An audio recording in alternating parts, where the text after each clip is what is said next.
A Reddit user recently calculated that in order to purchase the most expensive heroes in Star Wars Battlefront 2, a player is expected to grind for anywhere between 30 and 40 hours without making any other purchases. An Electronic Arts representative responded to the post with a very unspecific reply with the now iconic line, "The intent is to provide players with a sense of pride and accomplishment for unlocking different heroes." Needless to say, Reddit didn't like this response and proceeded to turn it into the most downvoted comment in Reddit history, with currently over 500,000 downvotes. For reference, the second most downvoted is only at 24,000, meaning that unlike their review scores, Electronic Arts have proven that they're able to break some meaningful records. You turned her against me!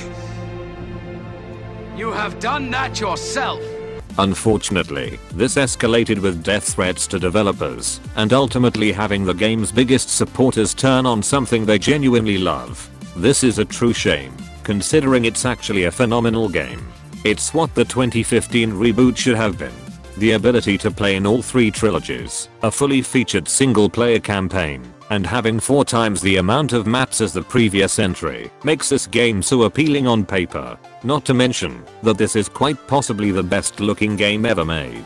The explosion effects, the perfect shadows, the leaves that blow in the wind, the sun reflecting off of puddles, and the intentionally cheesy bad special effects from the late 70s makes this game make the real world seem boring in comparison.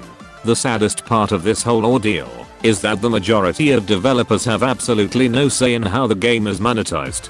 They've worked so hard on this game, only for the press to be flooded with its negative microtransactions.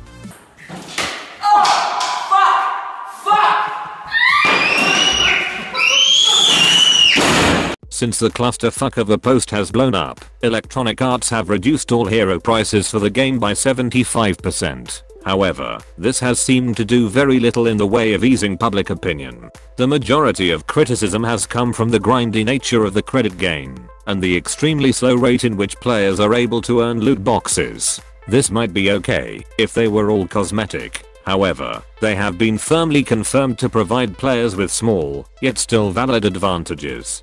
This would be perfectly acceptable if RNG was not part of this system, and instead players could simply purchase the weapons and star cards that they wanted, as it leaves everyone on an even playing field. Some items are always going to be better than others, and that's perfectly okay if everyone has the same opportunity to directly acquire these options. However, this is simply not the case. The biggest complaint of this whole system is that a player could be the best teammate you could ever hope for and get 300 kills in a single game, and they would get exactly the same amount of credits as your other teammate who stayed AFK at the back of the map and never gained a single point. Credits will do fine.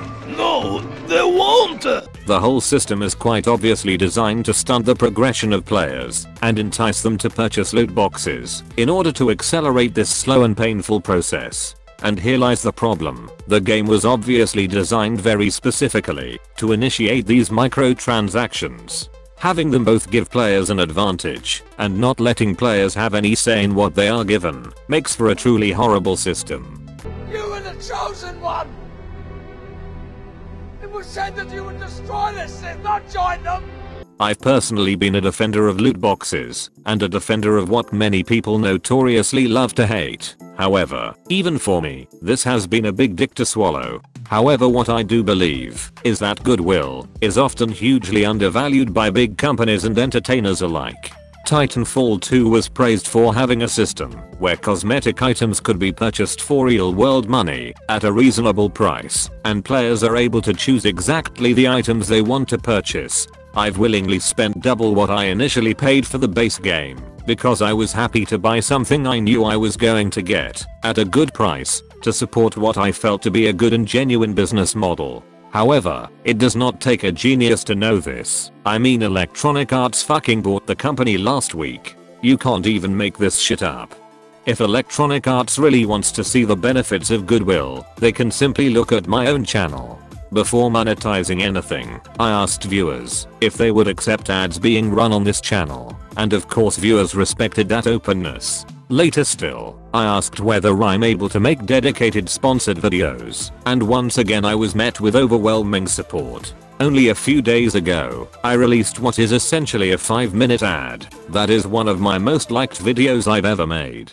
This proves that it does not matter if a company or entertainer wants to monetize what they do. In fact, many people want to support something that they genuinely love, much like this game.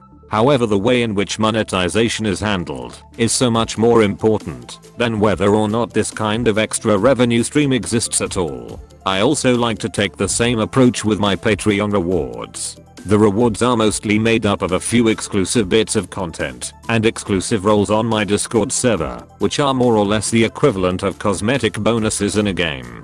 However, I make an effort to not monetize the ability to interact with me or ask me questions, as I believe that isn't something that should need to be paid for at all. However, back to Battlefront 2, it's very likely that by the time this video is released, Electronic Arts may have made yet another change to the monetization and progression system due to the huge amount of backlash and small dip in their stock prices. However, I urge you as players to not purchase any microtransactions as the game currently stands. This has been the year of the microtransaction, which, as mentioned previously, is something I'm personally okay with, assuming it is handled correctly. However, what we as collective consumers do from here may determine the trends of the gaming industry for years to come. We need to make a choice on whether we want to support this kind of business model or whether we want to reject the proposal that such an amazing game like this should be made worse due to publishers not respecting their customers. Please listen to this, Electronic Arts. We all collectively want to love your products. However, these business practices need to be changed in order to move forward.